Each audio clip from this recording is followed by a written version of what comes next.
Alors bonjour à toutes et à tous, soyez les bienvenus à notre culte de ce matin, ce 10 août 2025, encore en régime d'été avec les équipes réduites et avec une chaleur qui accompagne enfin donc, cette période estivale.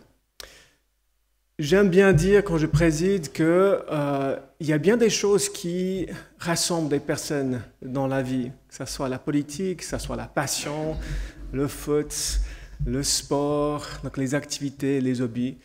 Mais dans l'Église, c'est vrai que c'est particulier. Nous sommes rassemblés autour d'une personne qui nous a rachetés de nos fautes, en qui nous avons une espérance, et c'est la personne de Jésus-Christ. Et si vous êtes là ce matin, c'est à cause de lui, à cause de son œuvre dans vos vies.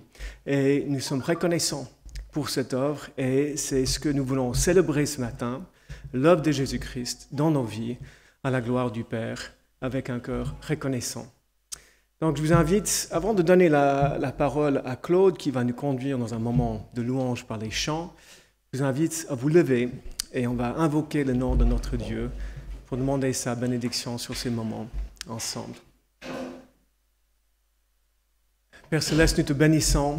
C'est vrai, nous sommes là devant toi en tant que tes enfants, toi qui nous as rachetés et adoptés dans ta famille. Nous te bénissons, Seigneur. Merci pour ton œuvre dans le monde, dans l'Église, dans nos vies individuelles. Et c'est avec des cœurs reconnaissants que nous sommes là devant toi. Viens, Seigneur, bénis-nous de ta présence. Fais-nous cette grâce de pouvoir te rencontrer ce matin. Que nous soyons encore et encore transformés à ton image. Que ton nom soit béni. Amen.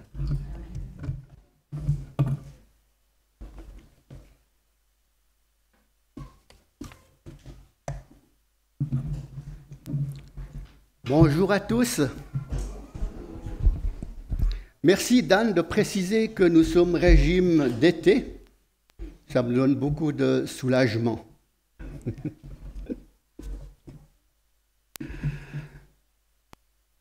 La Bible est-elle la parole de Dieu ou contient-elle la parole de Dieu?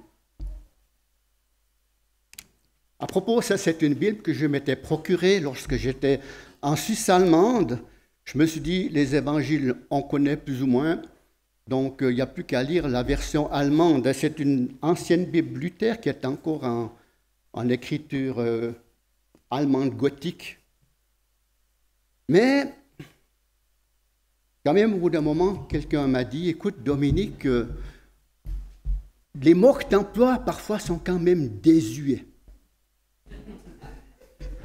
Comme quoi, on peut toujours mettre la Bible à jour en employant les mots qui veulent vraiment nous rapporter ce qu'elle veut vraiment nous dire. La Bible est-elle la parole de Dieu ou contient-elle? Je ne vais pas rentrer dans ce débat, mais plutôt nous poser la question, au fait, c'est quoi la parole de Dieu? Ça se touche, ça se palpe, ça a de l'effet encore dans notre temps. Lorsqu'on pense à la parole de Dieu, on pense tout de suite au prologue de Jean que je vais lire. Au commencement était la parole était avec Dieu, et la parole était Dieu. Elle était au commencement avec Dieu. Toutes choses ont été faites par elle, et rien, absolument rien, de ce qui a été créé n'a été fait sans elle. Elle était la vie, et la vie était la lumière des hommes. Je passe au verset 14. Et la parole a été faite chair. Elle a habité parmi nous, pleine de grâce et de vérité. Pleine de grâce et de vérité.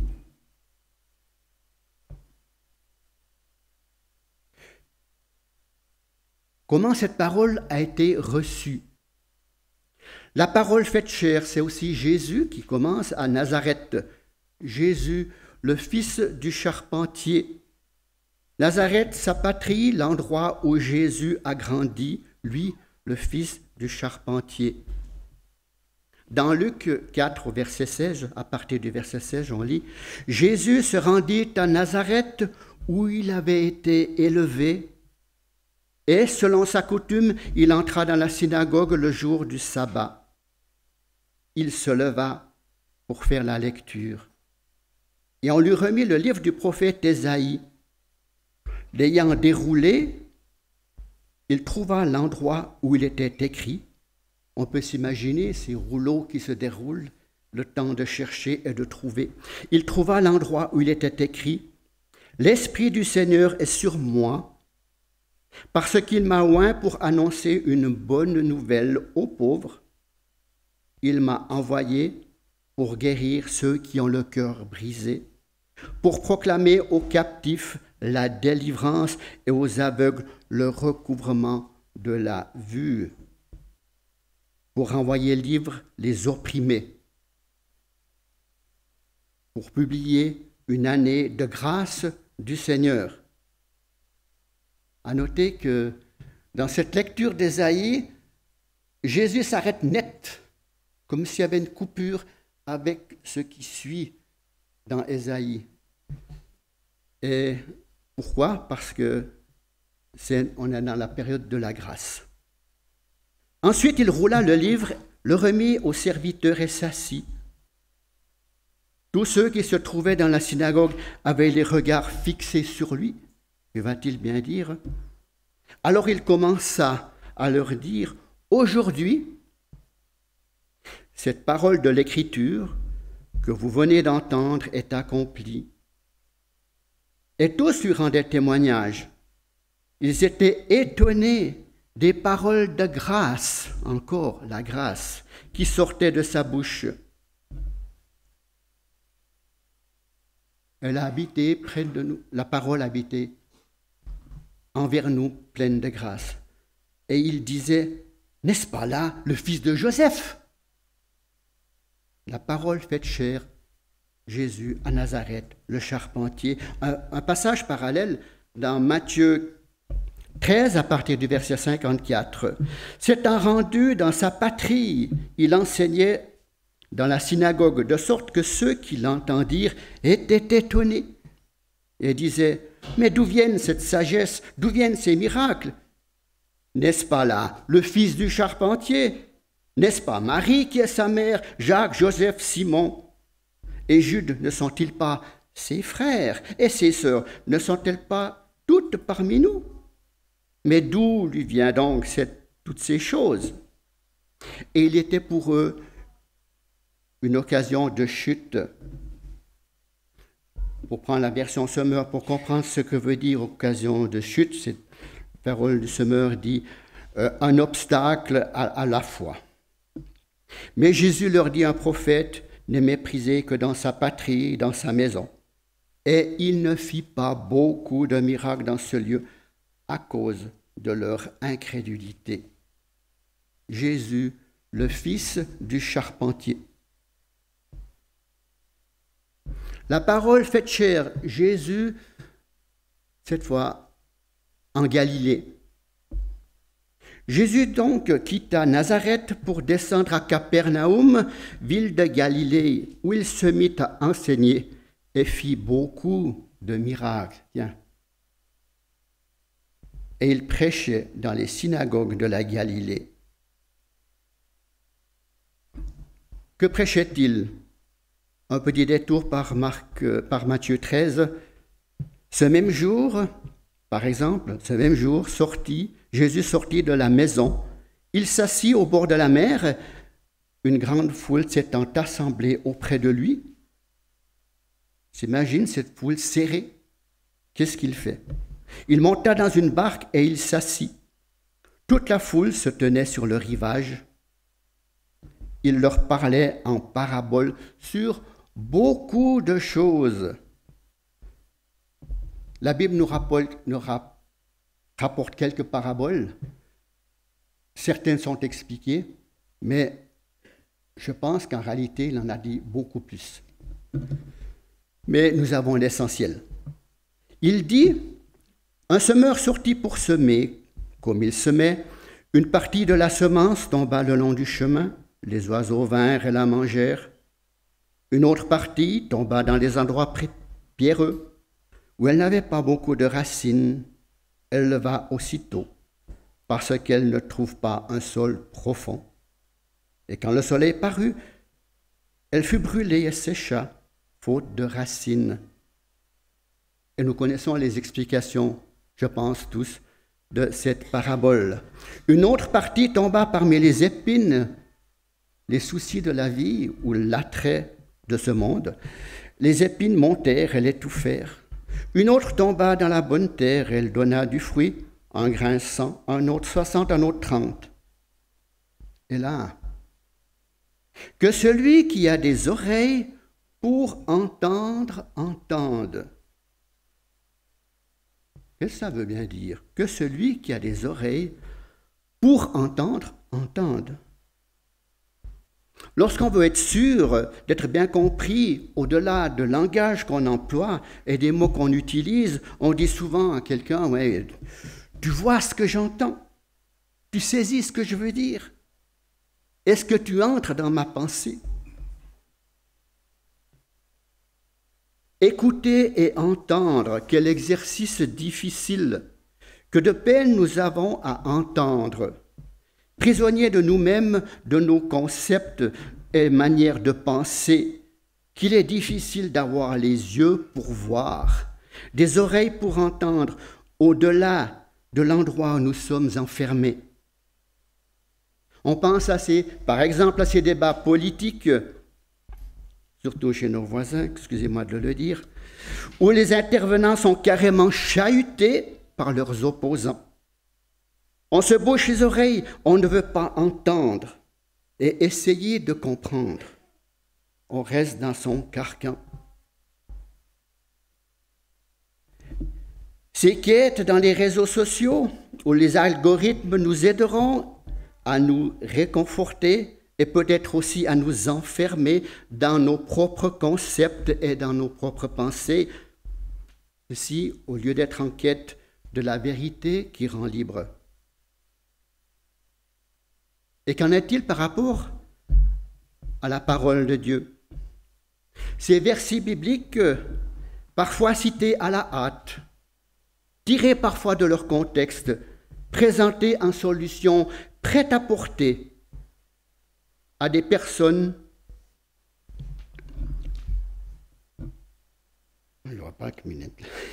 prêtes à porter. Ah oui, excusez-moi. À des personnes, donc des solutions prêtes à porter à des personnes en difficulté qui n'ont pas su, dont on n'a pas su ni entendre, ni saisir le réel détresse. Aussi ces passages bibliques lus vite référencés, vite étiquetés, trop vite classés. Oui, on comprend, c'est ça, c'est comme ça. Sans s'être vraiment laissé interpeller, sans laisser de questions ouvertes, sans laisser en nous d'espace pour l'accueil de cette parole. Elle risque qu'insidieusement, tout reste pour nous parabole et non parole de Dieu. En fait, un miroir de nous-mêmes et non la parole de Dieu qui agit en nous, qui agit dans nos cœurs. Dans ce contexte de discours de Jésus au bord en Galilée,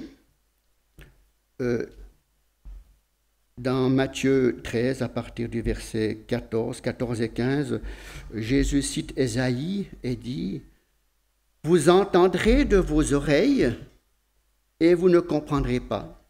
Vous regarderez de vos yeux et vous ne verrez point. Car le cœur de ce peuple est devenu insensible.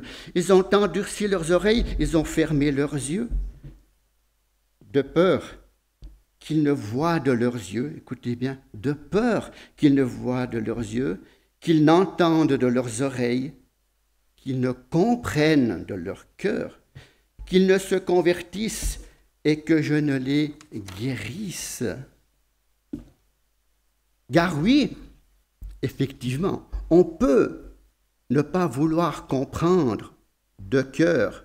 Oui, on peut ne pas vouloir changer, se convertir. Oui, on peut ne pas vouloir être guéri et sauvé. Prenez garde, dit dans ce contexte Jésus, prenez garde car on donnera à celui qui a et il sera dans l'abondance. Mais à celui qui n'a pas, on ôtera même ce qu'il a. Celui qui a, c'est comme celui qui trouve un trésor dans un champ.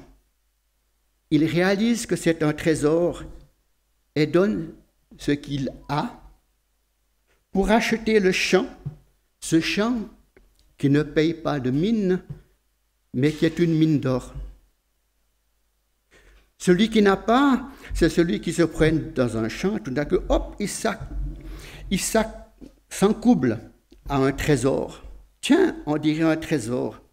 Il regarde, il contemple, et puis investis, j'investis pas. Après hésitation, il dira, oh finalement non, à quoi bon acheter ce champ? Ça ne vaut pas la peine, de toute façon, j'ai de quoi vivre, et vive la vie, croit-il. Un autre prenez garde, et c'est très important, à la manière dont vous écoutez. Si il fallait donner un titre à ce message, je prendrais cette parole, prenez garde à la manière dont vous écoutez. Car il y a une foule amassée au bord du lac de Génézareth à écouter les enseignements de Jésus. Mais tous ont-ils des oreilles pour entendre, un cœur pour comprendre? Car, comme déjà dit, oui, on peut ne pas vouloir vraiment comprendre du cœur. Oui, on peut ne pas vouloir vraiment changer. Oui, on peut ne pas vouloir vraiment être sauvé, être guéri. Mais ce n'est pas le cas, n'est-ce pas? Pas notre cas. Nous savons qu'une foule sans repère est manipulable. Certains politiciens l'ont bien compris et promettent 1001 choses et n'importe quoi pour la gagner à leur cause. Une foule bien manipulée peut en arriver à crier « Nous ne voulons pas qu'il règne sur nous, crucifie !» N'est-ce pas ce qui est arrivé? Une foule sans repère.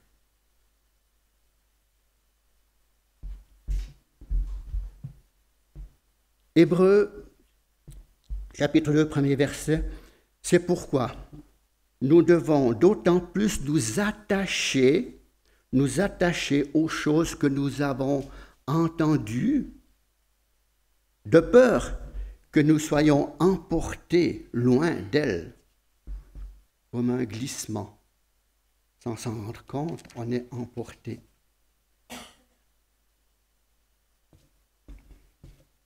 Prenons donc garde à la manière dont nous écoutons la parole.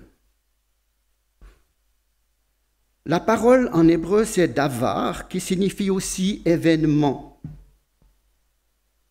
Par exemple, il y a une citation dans l'Ancien Testament, la Genèse, après ces événements, et c'est le même mot, après ces paroles. Dieu crée les cieux et la terre et tout était tohu, bohu, uniforme, informe et vide. Puis Dieu prononce des paroles. Dieu dit et l'événement se produit. Connaissons bien la Genèse particulièrement. Dieu dit que la lumière soit, Dieu dit qu'il y ait ceci, et la chose se produit. La parole est liée à l'événement, ou mieux dit, l'événement est lié à la parole. Rien de ce qui a été fait n'a été fait sans elle. Et lorsque nous écoutons la parole, nous sommes invités à entrer dans cette parole événement. Nous sommes invités à accueillir en nous cette parole pour qu'elle puisse produire en nous l'événement qui est le fruit.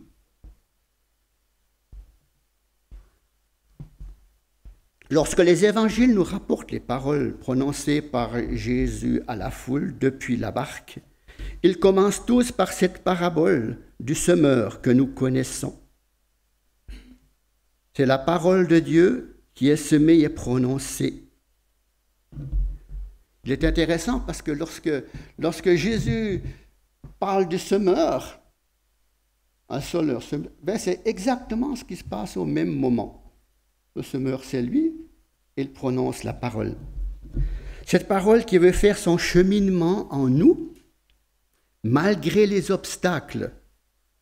C'est à nous d'accueillir cette parole avec un cœur honnête et la retenir et persévérer, c'est-à-dire lui donner sa place et de vivre. J'en reviens au prologue de Jean. En elle était la vie, et la vie était la lumière des hommes. Il y a des choses que seule la parole de Dieu, écoutée et reçue, puisse produire dans nos vies.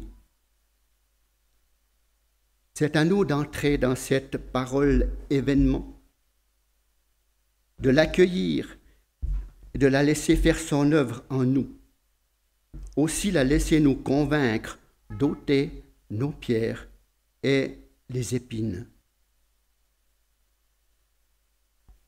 Jacques nous dit, dans le chapitre 1, que tout homme soit prompt à écouter. C'est difficile d'écouter.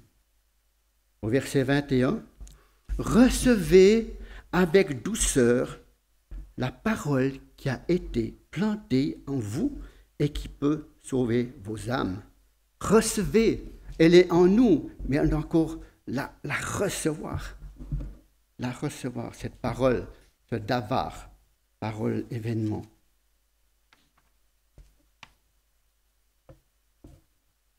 Jésus à Nazareth, Jésus en Galilée.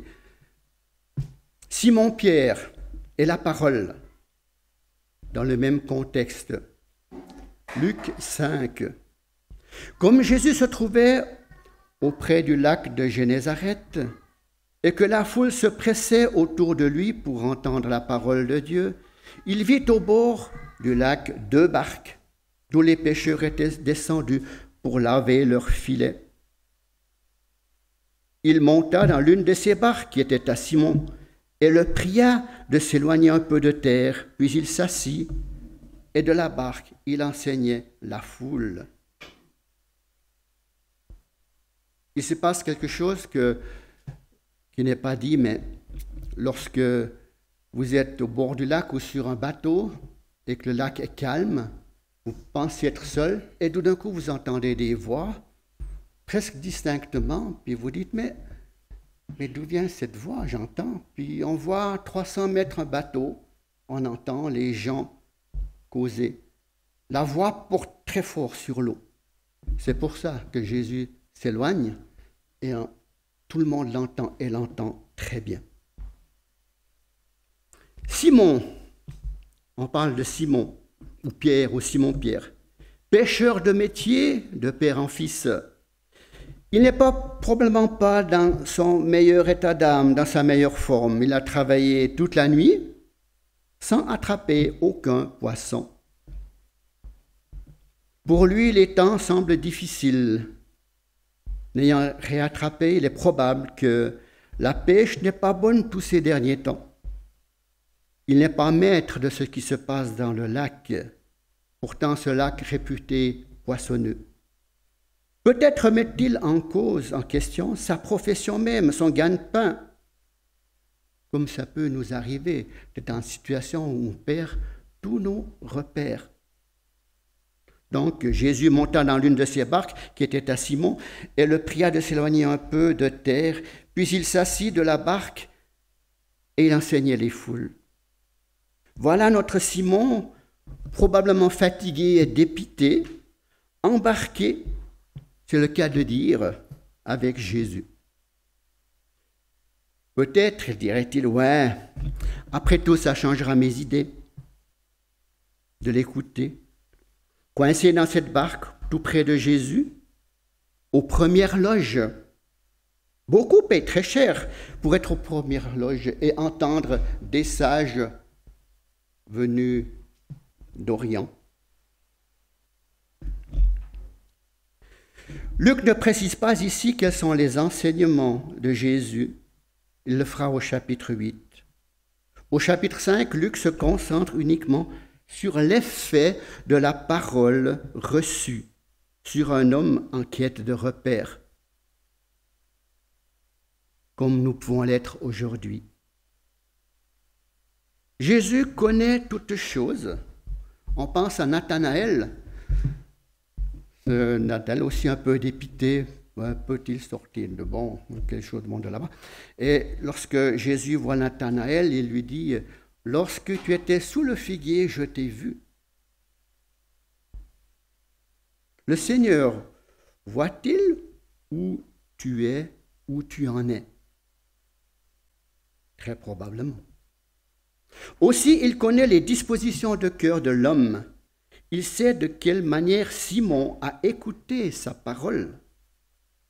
Il ne manque plus que cette parole, semée en Simon, devienne événement, parole de Dieu. Et voici l'épreuve, le moment de vérité. Jésus lui dit, « Avance en pleine eau et jetez vos filets pour pêcher. » Alors, Simon peut se dire, « Mais quel est donc celui-ci qui me cause ainsi ?»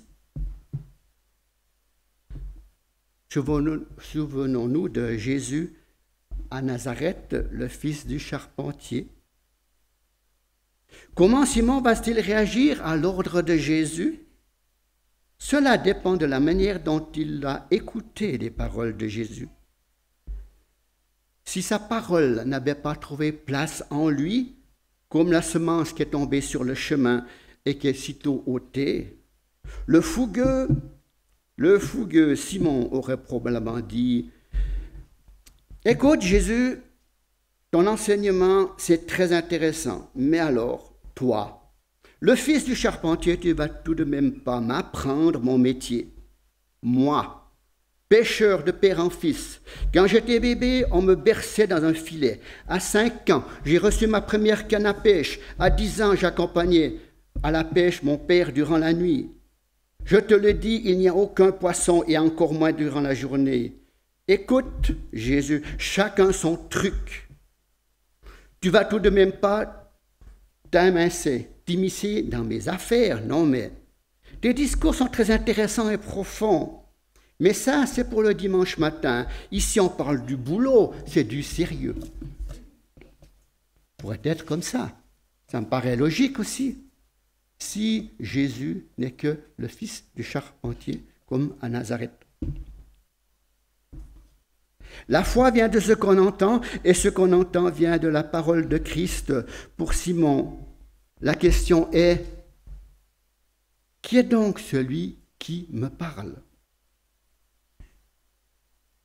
On peut penser à l'aveugle né dans Jean 9. Cet aveugle, il n'a jamais vu Jésus. Jésus lui a fait de la boue. Et il va se laver au réservoir de Siloé. Et on voit dans cet aveugle qui dit, il écrit qu'il voit clair. Il fait toute une progression. Il explique sa guérison. Et il dit, ouais, un homme qu'on appelle Jésus. Puis après, tout un développement se fait. Et il va même jusqu'à irriter les pharisiens qui disent « Tenez tout entier dans le péché, puis tu nous enseignes » et ils les excluent de la synagogue. Et c'est seulement après coup que Jésus le rencontre. Et Jésus lui pose une question intéressante. « Crois-tu au Fils de l'homme » Et puis, si je me souviens bien, l'aveugle lui dit « Mais où est-il ? Qui est-il pour que je croie en lui ?» Et Jésus lui répond, c'est celui qui te parle. Ça veut dire c'est celui qui te parle depuis que dans toute ton évolution, c'est celui qui est parlé en ton cœur, qui te fait découvrir Jésus. Donc la question pour Simon, qui est celui qui te parle, qui est celui qui te donne cet ordre? Certainement pour Simon, il y a ici plus que le charpentier, Il y a ici plus que Jonas, il y a ici plus que Salomon. Rejeter cet ordre de Jésus, c'est rejeter la parole qu'il a reçue. Simon lui répondit, « Maître, nous avons travaillé toute la nuit sans rien prendre. Mais sur ta parole, je jetterai le filet. » Comme on pourrait dire dans nos vies, « Maître, j'ai fait tout ça, ça ne donne rien, mais sur ta parole, je vais faire ce que tu me dis de faire. » Est-ce qu'il faut noter que Simon ne s'attend pas du tout à une pêche miraculeuse? On verra du reste par ses réactions. Il a accueilli la parole de Jésus à un point tel qu'elle a fait autorité.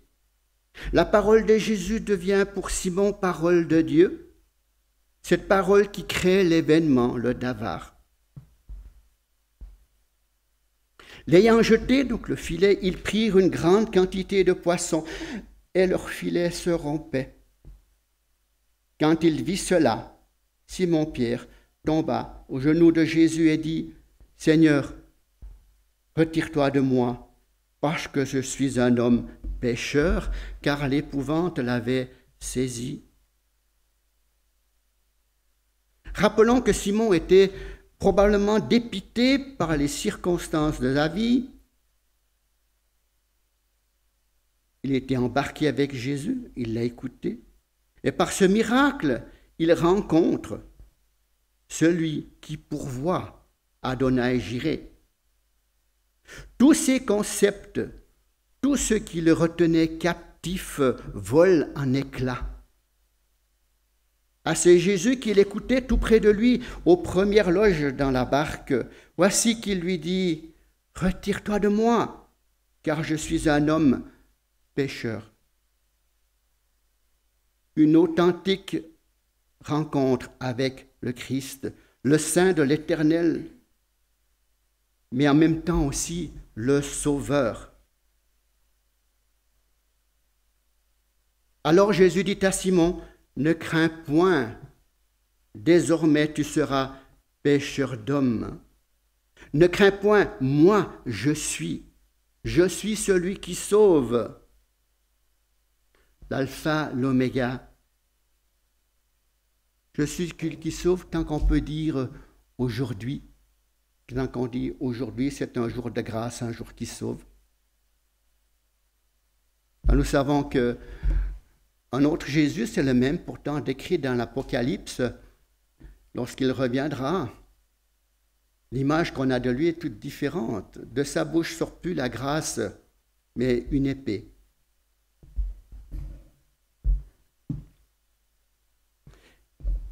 Ayant ramené les barques à terre, ils laissèrent tout et le suivirent.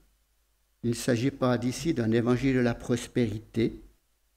Le donateur vaut bien plus que le don.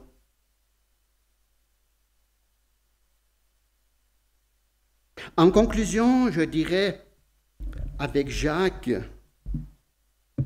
mais aussi avec l'empressement que met Paul lorsqu'il dit « Nous vous en supplions, soyez réconciliés avec Dieu ». Alors je dirais cette parole de Jacques, recevez avec douceur la parole qui a été plantée en vous. Et j'ajoute, entrez dans la parole, entrez dans cette parole tout en l'accueillant.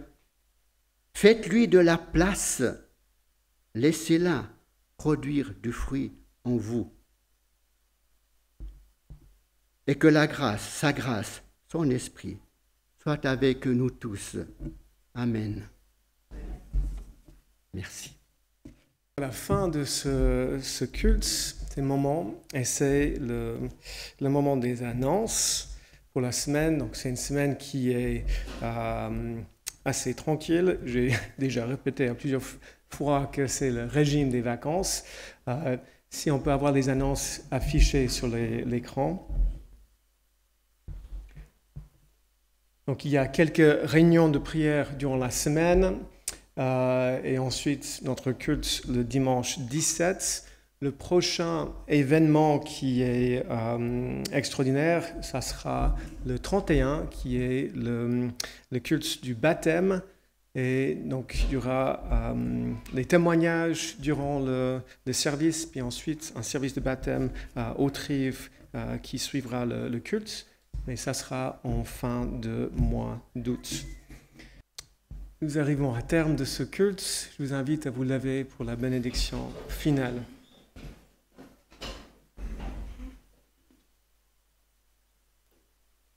Le Dieu de la paix a ramené d'entre les morts notre Seigneur Jésus, devenu le grand berger des brebis, grâce au sang d'une alliance éternelle, qui vous rende capable de toute bonne œuvre par l'accomplissement de sa volonté, qui fasse en vous ce qui lui est agréable par Jésus-Christ, à qui soit la gloire au siècle des siècles. Amen. Très bon dimanche.